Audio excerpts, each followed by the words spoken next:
ఈ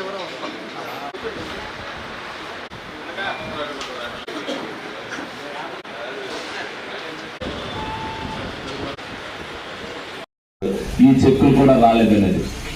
ఎందుకంటే ఇప్పుడు ఈ శాతం వాళ్ళ ఆఫీస్కి వచ్చిన ప్రతి ఒక్కరికి కూడా చెక్ అందించడం జరిగింది. మీరు అందరూ కూడా తెలుసుకో. రామశెట్టి శ్రీనివాసరావు,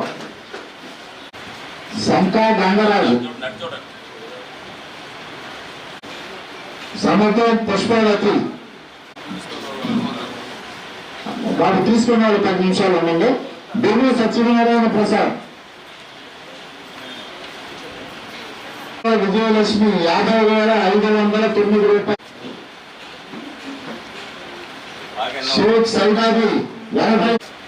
రాజేంద్ర సుబ్బారావు 71,713 రూపాయలు.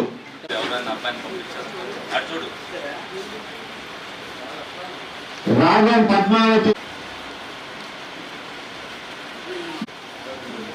అమ్మ నువ్వు ఇక్కడి నుంచి వచ్చావు కదమ్మా, ఎమ్మెల్యే గారు. మంత్రి గోపీకృష్ణ 91,000 గాలికి 52,000 రూపాయలు. గన్నేర నాగలక్ష్మి 25,920 రూపాయలు. కాలేరు రొట్టా పద్మ 1,02,014 రూపాయలు. లక్ష్మి 43,720 రూపాయలు. బొమ్మాల అప్పారావు 44,200. టాటా శ్రీలత 2,79,300. పసుపులేటి కుమారి 25,900. బాలసాని కృష్ణ 43,964 రూపాయలు. 24,384 రూపాయలు. కడలు గణేష్. మంజం సుజా, చిట్టుబొమ్మ నాగ మల్లేశ్వరరావు 51,941 రూపాయలు. గందుకోట మణికంఠ 1,50,000. కాళీచర్ల రాజ్యలక్ష్మి 1,84,420 రూపాయలు. హంసల రాజేశ్వరి 1,70,000. నత్తిన వీరరాజు 28,800. సిరిపురపు రామ వెంకట కోట సత్యం. గుటాల రమేష్ బాబు 42,000 కోట. ఇందుకూరు జయలక్ష్మి 56,000. దుర్గా ప్రదేశ్ 26,460 రూపాయలు. కొమ్మర శిరీష 52,809 రూపాయలు. మీడియా మిత్రులు గట్టిపోతాను. కాశీరెడ్డి బాదంపల్లి సరస్వతి 41,014 రూపాయలు. ఆడవరపు వీరకుమార్ 886 రూపాయలు.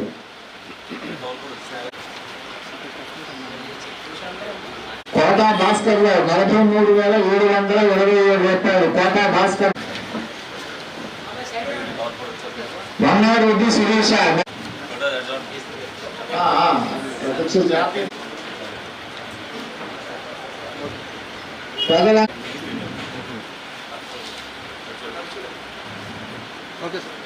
కూడా ఫస్ట్ మీరు కాగితం పెట్టారు అంతేనా?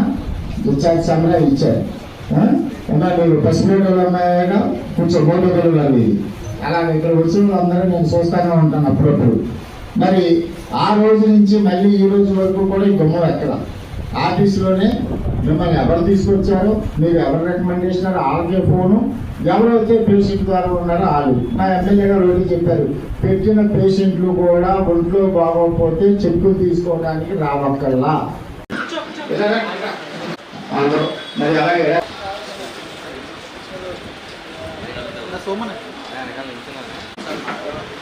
మీడియా సోదరులందరికీ కూడా నమస్కారం. ఈరోజు ఏదైతే ఏలూరు నియోజకవర్గంలో నిరంతరం మరి సీఎంఆర్ఎఫ్ చెక్కులు ఏ విధంగా అయితే పంపిణీ చేయడం జరుగుతుందో అందులో భాగంగానే ఇవాళ మరి 72 మందికి 76,81,979 రూపాయలు ఇవాళ అందించడం జరిగింది. ఈ రోజుతో 7,12,00,000 రూపాయల దాకా మరి సీఎంఆర్ఎఫ్ రిలీఫ్ ఫండ్ అనేది ఈ 2 సంవత్సరాల్లో మరి ప్రజలందరికీ కూడా అందించడం జరిగింది. అదేవిధంగా 778 కుటుంబాలు దీనివల్ల లబ్ధి పొందాయని చెప్పి మేము గర్వంగా చెప్పుకోగలుగుతున్నాం. గౌరవ ముఖ్యమంత్రి చంద్రబాబు నాయుడు గారు ఎట్టి పరిస్థితుల్లోనూ కూడా సీఎంఆర్ఎఫ్ విషయంలో ఎక్కడా కూడా రాజీ పడుకోకుండా ఎవరైనా సరే గబుక్కున అందుబాటులో లేనన్నప్పుడు ఎన్టీఆర్ వైద్యం చేయించుకోలేకపోతే వాళ్ళకి అందజేయడం జరుగుతుందని చెప్పారు. దానిలో భాగంగానే నిరంతరం నేనవ్వచ్చు, మా స్టాఫ్ అవ్వచ్చు ఇక్కడ ఉన్నప్పుడు వాళ్ళు కూడా ఇక్కడికి వచ్చినప్పుడు నేను ఒక్క నిమిషం కూడా వాళ్ళతో మాట్లాడను. ఎందుకంటే చెక్కులు ఇచ్చేటప్పుడు మళ్ళీ వాళ్ళతో మాట్లాడతాం, మమేకం అవుతాం కాబట్టి ఇచ్చిన తర్వాత వాళ్ళతో మాట్లాడవచ్చు అన్న ఉద్దేశంతో వాళ్ళతో కూడా మాట్లాడేదే ఉండదు. ఒక నిబద్ధతతో ఏదైతే వాళ్ళ దగ్గరికి వెళ్ళి మేము ఏదైతే మా కూటమి నాయకులు అవ్వచ్చో మేము అవ్వచ్చో వాళ్ళని ఓట్లు అడిగామో అదే బాధ్యతతో ఎన్ని విమర్శలు వచ్చినా సరే విమర్శలను పట్టించుకోకుండా ప్రజలకి మనం సేవ చేయాలి, ప్రజలకి మేలు చేయాలి అనే ఒక ఉద్దేశంతో మరి ఈ కార్యక్రమాలన్నీ కూడా నిర్వహిస్తున్నాం. ప్రజలు దాన్ని గమనించాలి. డెఫినెట్గా ఇదివరకు ఎప్పుడు కూడా ఇటువంటి వ్యవస్థలో ఎప్పుడు కూడా వాళ్ళకు ఫోన్ చేసి వాళ్ళ కుటుంబ సభ్యులు రమ్మంటం కానీ వాళ్ళని పిలిచి ఇలా ఇప్పించడం కానీ గతంలో ఎప్పుడు జరగలేదు. లోగడ 5 సంవత్సరాలు అయితే మరీ దారుణంగా అసలు ఇవ్వటానికి చెక్కుకి వెళ్తానికి వాళ్ళు పెట్టుకోవడానికి లేదు, వాళ్ళు మాట్లాడటానికి మనిషి కూడా లేని పరిస్థితుల్లో ఉన్నాయి. ఈ రోజున ఈ 5 సంవత్సరాల్లో మీరు ఏదైతే సుఖశాంతులతో ఉంటున్నారో ఈ సుఖం ఎల్లప్పుడూ ఉండాలి అంటే ఈ కూటమి ప్రభుత్వానికి ఎప్పుడు కూడా మీ మద్దతు ఇదే విధంగా కొనసాగించాలని మనస్ఫూర్తిగా కోరుకోవడం జరుగుతుంది.